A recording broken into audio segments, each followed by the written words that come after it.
बिस्मिल्लाहिर्रहमानिर्रहीम। अस्सलाम वालेकुम students, welcome to CBEL concept based education learning YouTube channel. मैं हमाद अहमद आपका ट्यूटर। आज के इस लेक्चर में हम बात करेंगे बीकॉम पार्ट 2 की और इसका सब्जेक्ट है एडवांस अकाउंटिंग। तो स्टूडेंट्स आपको बताया हमने एडवांस अकाउंटिंग का chapter number 3 that chapter is debenture account start किया। आज हम उसका प्रॉब्लम नंबर 12 करेंगे। ये स्टूडेंट्स बहुत ज्यादा इंपॉर्टेंट प्रॉब्लम है क्योंकि इस प्रॉब्लम के अंदर ना लास्ट प्रीवियस जितनी भी प्रॉब्लम की है ना उससे ये काफी हद तक जो है ना ये डिफरेंट प्रॉब्लम है। तो आपने इस प्रॉब्लम को अच्छे से समझना, ताकि इस प्रॉब्लम को समझ लिया तो प्रॉब्लम 13, 14, 15 आने वाली जितनी भी प्रॉब्लम्स है ना तमाम क्लियर हो जाएंगी। तो स्टूडेंट्स वीडियो को शुरू करने से पहले आप स्टूडेंट्स से ये रिक्वेस्ट है, चैनल को सब्सक्राइब करें, वीडियोस को लाइक करें और इन वीडियोस को ज्यादा से ज्यादा अपने फ्रेंड्स में भी शेयर करें ताकि आपके साथ साथ उनका भी बेनिफिट हो जाए। तो हम पेज की तरफ मूव ऑन करते हैं। क्वेश्चन की स्टेटमेंट पहले पढ़ेंगे, फिर हम क्वेश्चन का सोल्यूशन देखते हैं। तो चले हम पेज की तरफ मूव ऑन करते हैं।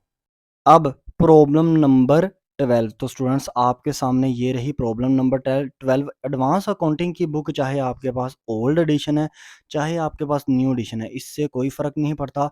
सिर्फ चेंजिंग कहाँ पे आएगी मैं बार बार बताता हूँ, ईयर में चेंजिंग आएगी। तो न्यू एडिशन देखेंगे उसमें ईयर 2016 होगा, 17 होगा, 18, 19 हो सकता है। लेकिन जो मैं यूज़ कर रहा हूँ मैं ओल्ड एडिशन से यूज़ कर रहा हूँ बुक। तो मेरे पास 2009 होता है, 10 होता है, 11 होता है। ठीक है ना। तो आप स्टूडेंट्स ना चाहे ओल्ड ले लें चाहे न्यू ले लें, इससे फ़र्क नहीं पड़ता। तो ये स्टूडेंट्स क्वेश्चन बहुत ज़्यादा इंपॉर्टेंट है। क्वेश्चन को ज़रा ना अच्छे से अंडरस्टैंड कीजिएगा। प्रीवियस क्वेश्चन के अंदर हमने क्या किया था, कम इंटरेस्ट और एक्स इंटरेस्ट के बारे में ना हमने बात की थी। ठीक है ना। आज का ये क्वेश्चन क्या कहता है, जी लिमिटेड कंपनी ने ना इशू किए हैं 10,000 डिबेंचर, 12% उसका रेट है interest at par. At par का मतलब होता है कि 100 रुपये का एक है। इसका मतलब टोटल कितने के डिबेंचर इशू किए हैं, 10 लाख के। यानी कि 10,000 मल्टीप्लाई पे 100 करेंगे तो आपके पास क्या आ जाएगा, 10 लाख। तो आउटस्टैंडिंग नहीं लिखा हुआ इशू के आगे, तो इसका मतलब है हमें इशू की एंट्री पास करनी पड़ेगी। तो ये क्या है, इशू एट पार है। तो इशू एट पार की एंट्री क्या होती है, bank account to 12% debenture account. Solution में हम देखेंगे, मैंने अभी से आपको बता दिया। कहता है ऑन 2000 फर्स्ट जुलाई 2009, 1 जुलाई 2009 आपको पता है। अब साल के दरमियान में यानी कि बिल्कुल 7वें मंथ के स्टार्ट में 6 माह बाद ना कंपनी ने ना अपने डिबेंचर को ना इशू कर दिया, जनरल पब्लिक को दे दिए डिबेंचर। अब कहता है कंपनी ना साल में 2 दफ़ा इंटरेस्ट हमेशा पे करेगी। एक पे करेगी 30 जून 2006 दो 30 जून को, और एक दफ़ा पे करती है 31 दिसंबर को। साल में 2 दफ़ा यही बनते हैं, यानी कि 6 माह बाद 6 माह बाद।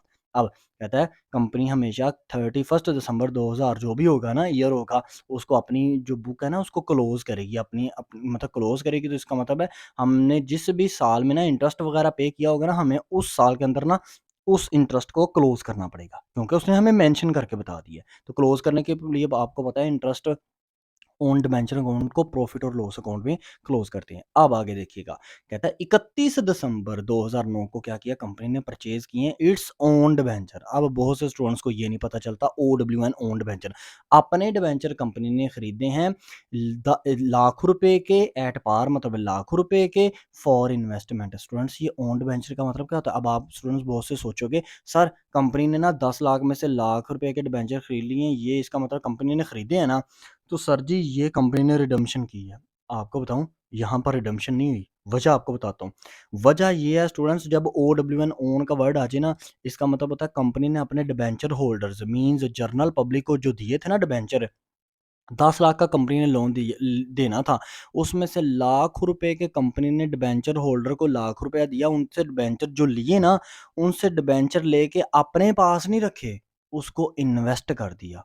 यानी कि इसका मतलब है यहाँ पे कंपनी रिडम्पशन का मतलब होता है जब जब डिबेंचर को ना कंपनी उस डिबेंचर के ऊपर लोन को पे करके ना कोई भी अमाउंट हो तो उसको अपने पास रख ले। ठीक है। लेकिन वो सिचुएशन होती है रिडम्पशन की, यानी कि कंपनी ने जनरल पब्लिक से डिबेंचर जो है वापस ले लिए। अब ये सिचुएशन क्या है, ये सिचुएशन ये है कि कंपनी ने इसको इन्वेस्टमेंट के लिए भेज दिया। ओन डिबेंचर की जब भी बात करेगा, इसका मतलब आपने इंडायरेक्टली समझ लेना है, कंपनी ने डिबेंचर होल्डर से ना कुछ अमाउंट के डिबेंचर वापस ले लिए और उसको डायरेक्ट इन्वेस्ट कर दिया। तो इन्वेस्ट किया, तो ये स्टूडेंट समझ लीजिएगा, इसमें आप जो 12% या 10% debenture account to bank account entry किया करते थे ना रिडम्पशन की, वो रिडम्पशन की एंट्री आप नहीं पास करेंगे, क्योंकि इस सिचुएशन में रिडम्पशन नहीं हुई। ठीक है। अब आगे सुनिए, आगे क्या है, कहता है कंपनी फिर ना 31 दिसंबर 2010 को जाकर, अब यहाँ पे आपकी बुक में कोई भी ईयर हो सकता है, 2010 को जाके ना कंपनी ने क्या किया, दोबारा से ना 1000 के डिबेंचर खरीदे हैं, और खरीदे हैं 98 रुपीज़ के हिसाब से, और वो भी ओन डिबेंचर ही खरीदे हैं। मतलब यहाँ पर भी इसका मतलब रिडम्पशन नहीं की, और कंपनी ने क्या किया है, कंपनी ने डायरेक्ट अपने डिबेंचर को खरीद कर ना जनरल पब्लिक से खरीद कर, तो उसको डायरेक्ट ही इन्वेस्ट कर दिया, मतलब कहीं और जगह उस पैसे को लगा दिया, उस डिबेंचर्स को लगा दिया, कहीं और जगह उसको इन्वेस्ट कर दिया। अब यहाँ पर आपने देखा इस क्वेश्चन के अंदर एक तो रिडम्पशन की चीज़ नहीं है, एक ये कम इंटरेस्ट और एक्स इंटरेस्ट भी इसके अंदर नहीं है, तो हमें बताया हो कम इंटरेस्ट और एक्स इंटरेस्ट तब ही हमने निकालना होता है, अदरवाइज हम इंटरेस्ट खाली बताया हो तो हम उसको ऐसे ही ट्रीट करेंगे जैसे हम interest on debenture account to bank account entry किया करते थे ना, वैसे ही हम इसको ट्रीट करेंगे। अब नीचे क्या है, पास द जर्नल एंट्रीज हमने क्या करनी है, इस क्वेश्चन के अंदर पास करनी है। अब इस क्वेश्चन का सॉल्यूशन क्या है, सॉल्यूशन की तरफ मूव ऑन करते हैं और देखते हैं कि इस क्वेश्चन का सॉल्यूशन के अंदर बेसिकली वो कहना क्या चाह रहा है। आप देखें स्टूडेंट्स, हम सॉल्यूशन की तरफ मूव ऑन कर गए हैं, तो आपको पता है आपने जर्नल एंट्री का फॉर्मेट यही बनाना होता है। हर क्वेश्चन में आपको बताया डेट, डिटेल, अमाउंट, मतलब डेबिट, क्रेडिट, ये सारी चीज़ें आपने जर्नल का फॉर्मेट आपने यही बनाना है। पहली एंट्री क्या थी? पहली सिचुएशन ये थी, उसने कहा था कि कंपनी ने डिबेंचर को इश्यू किया है 1 जुलाई 2009 को, ईयर आपका तब्दील हो सकता है। तो आप डेट के कॉलम में लिखेंगे 1 जुलाई 2009, मैंने 7 लिखा हुआ है, यानी कि 7 मीन्स 7वां मंथ ही होता है, ठीक है ना? आप 7 भी लिख सकते हैं, जुलाई भी लिख सकते हैं, 2009। तो एंट्री इशू की क्या होगी, ये इशू एट पार है, ये इशू एट ना प्रीमियम है ना डिस्काउंट है, तो इशू एट पार होना, तो एंट्री होती है bank account to 12% debenture account. तो कितने से, 10,000 को मल्टीप्लाई बाय 100 से करेंगे ना, 100 कहाँ पर है सर, एट पार है, तो एट पार का मतलब 100 ही होता है। 10,000 मल्टीप्लाई बाय 100 करेंगे तो आपके पास 10 लाख आएगा, 10 लाख डेबिट, 10 लाख क्रेडिट, तो आप नीचे लिख देंगे being debenture is issued at par. अब नेक्स्ट क्या हुआ था, नेक्स्ट 1 जुलाई 2009 से लेकर ना 31 दिसंबर 2009 तक कोई भी काम नहीं हुआ आपके क्वेश्चन में। काम ये हुआ है कि आपके क्वेश्चन में ये क्या है कि कंपनी साल में 2 दफ़ा इंटरेस्ट पे करती है, एक 30 जून को और एक 31 दिसंबर को। अब 2009 के 30 जून से तो पहले हमने कोई डिबेंचर इश्यू ही नहीं किए, हमने तो इश्यू किए हैं यकम जुलाई 2009 को, तो इसका मतलब है 31 दिसंबर 2009 को जाके हमें इंटरेस्ट पे करना पड़ेगा। तो सर 31 दिसंबर 2009 को तो कंपनी ने अपने डिबेंचर भी तो खरीदे हैं, तो वो डिबेंचर बाद की बात है खरीदे उसने, चाहे उसने 2009 के बिल्कुल आखिरी वाली डेट में खरीदे, लेकिन उससे पहले हम इंटरेस्ट पे करेंगे। तो सर ये ना ही कम इंटरेस्ट है, ना ही एक्स इंटरेस्ट है, तो ट्रीटमेंट वही होगा जो सेम पीछे हुआ करता था। जी बिल्कुल वैसे ही होगा। तो आपकी एंट्री क्या होगी, 31 दिसंबर नहीं मैंने लिखा, 12 है, तो 12 का मतलब दिसंबर ही होता है 2009। Interest on debenture account to bank account. Interest on debenture account क्यों डेबिट हुआ, क्योंकि हमारा एक्सपेंस है, कंपनी के पल्ले से पैसे जा रहे हैं, तो एक्सपेंस बढ़ेगा तो डेबिट होगा। और टू बैंक, यानी कि बैंक के थ्रू पैसे पे कर रहे हैं, तो एसेट डिक्रीज हुआ तो क्रेडिट हुआ। तो अमाउंट कैसे आएगी, अमाउंट आएगी 10 लाख। 10 लाख मल्टीप्लाई बाय 12% है, 12 डिवाइडेड बाय 100 मल्टीप्लाई बाय करेंगे आप 6 डिवाइडेड बाय 12, तो आपके पास आएगा 60,000। ठीक है ना स्टूडेंट्स, तो क्या है आपके पास, आपके पास 60,000 के डिबेंचर क्या हो जाएंगे, इंटरेस्ट ऑन डिबेंचर आप पे करेंगे। मैंने डिबेंचर इंटरेस्ट लिखा है, आप इंटरेस्ट ऑन डिबेंचर लिख लें, चाहे डिबेंचर इंटरेस्ट लिख लें, सेम ही बात है। तो 60,000 डेबिट, 60,000 क्रेडिट है। तो ये आपके पास क्या हो गया, इंटरेस्ट आपने पे कर दिया 31 दिसंबर 2009 को जाके। नरेशन लिख देंगे बीइंग इंटरेस्ट वाज पेड, या जो मैंने नरेशन लिखी है इसको सेम टू सेम ऐसे कॉपी करें। अब 31 दिसंबर 2009 को तो जाके कंपनी ने परचेज किए हैं, अपने ही डिबेंचर परचेज किए हैं, तो अपने डिबेंचर परचेज करे, OWN ओन का वर्ड लिखा हुआ है, अपने डिबेंचर परचेज करे, तो इसका मतलब ये होता है कंपनी रिडम्पशन नहीं कर रही, कंपनी ने जनरल पब्लिक आम लोगों को जो डिबेंचर दिए थे ना, और उनसे पैसा एज अ लोन लिया था, वो लिया था 10 लाख का, उसमें से लाख रुपया उनको वापस किया, अपने डिबेंचर ले लिया, और उसी वक्त कंपनी उस डिबेंचर को अपने पास कंपनी में नहीं लेके आई, उसको फर्दर इन्वेस्ट कर दिया, यानी कि किसी और पर्सन को दे दिए। तो कंपनी को पैसा मिलेगा ना, तो कंपनी को जब पैसा मिलेगा तो यहाँ पर कंपनी एंट्री पास करेगी, जब डिबेंचर को कंपनी खरीदेगी अपने अपने अपने लिए, मतलब इन्वेस्टमेंट के लिए ओन डिबेंचर को खरीदेगी, तो हमेशा याद रखिएगा एंट्री पास होगी ओन डिबेंचर अकाउंट डेबिट और टू बैंक अकाउंट क्रेडिट। ठीक है ना। तो ओन्ड वेंचर अकाउंट कितने से डेबिट है, कंपनी का एसेट है, एसेट कंपनी का बढ़ा तो ओन्ड वेंचर अकाउंट कंपनी का एसेट है ना, यानी कि ये इन्वेस्टमेंट की है, तो इन्वेस्टमेंट आपको पता है हमेशा कंपनी का एसेट होता है। एसेट बढ़ा तो लाख रुपए से एसेट बढ़ा टू बैंक, बैंक सर कैसे क्रेडिट हो गया, बैंक इस तरह क्रेडिट हो गया क्योंकि वही लाख रुपए कंपनी ने लाख रुपए के डिबेंचर अपने पास लेके आने थे, लेकिन वो फर्दर इन्वेस्ट कर दिए तो कंपनी के पास से भी लाख रुपया चला गया ना, तो लाख रुपया क्रेडिट हो गया। तो ये क्या हो गया, ये परचेज किया कंपनी ने डिबेंचर को, किस तरह, अपने ओन डिबेंचर को फॉर इन्वेस्टमेंट पे परचेज किया।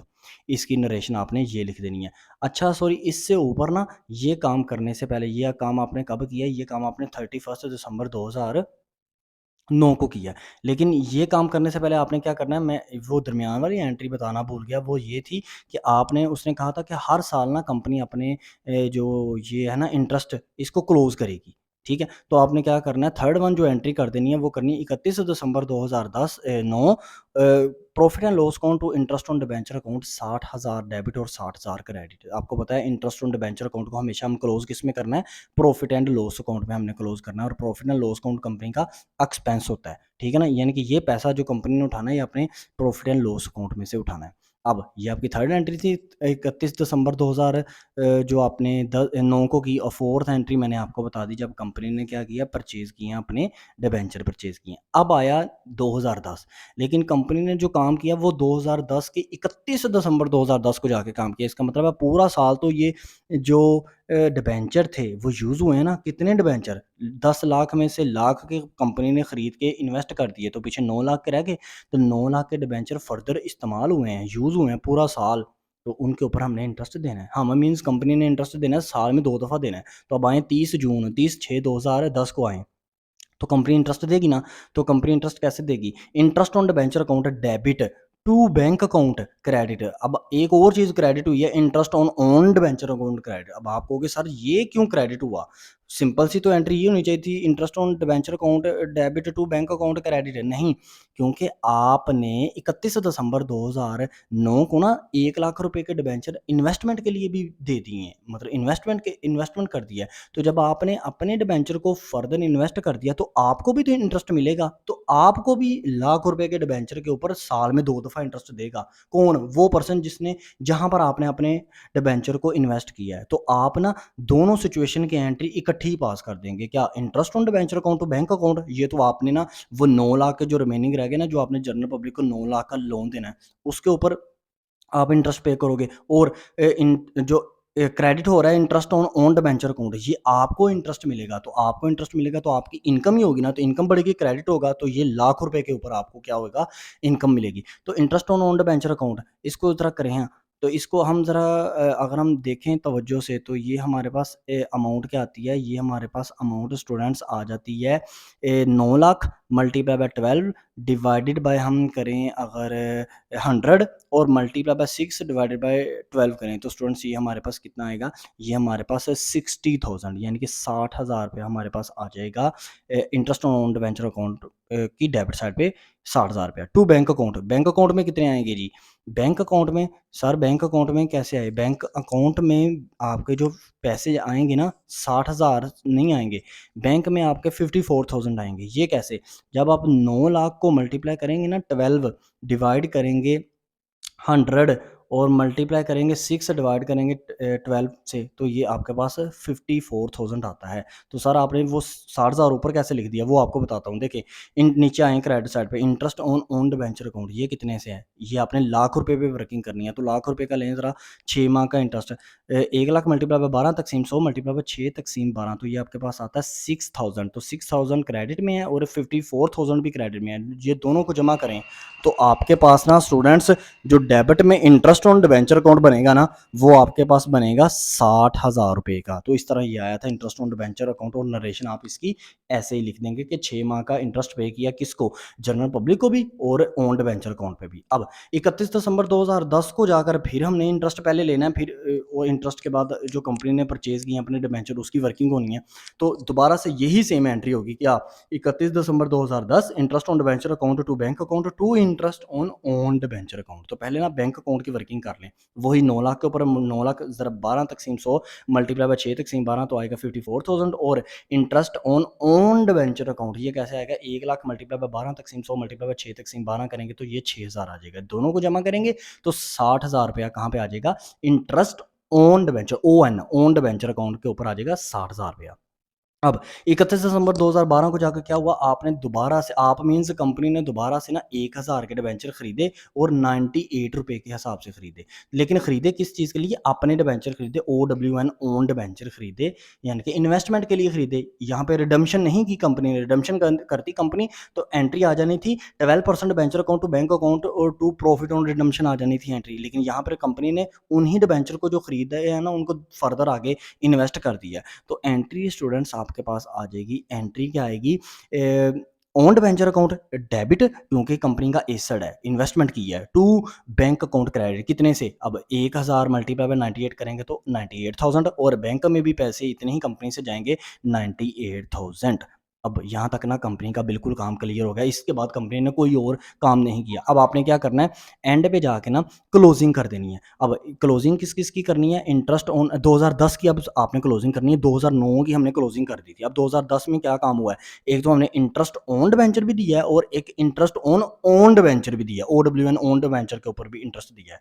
तो जो है ना इंटरेस्ट ओन्ड वेंचर वो आपके पास है 2 60,000 60,000। तो दोनों को क्लोज करें तो क्लोज करेंगे, डेट वही रहेगी 31 दिसंबर 2010। Profit and loss account to interest on own debenture, क्योंकि ये डेबिट ऊपर हो रहा था, हम जब इसको क्लोज करेंगे तो क्रेडिट करेंगे कितने से, 1,20,000 से 1,20,000 से, और नरेशन लिख देंगे being interest on own debenture transfer to profit and loss account.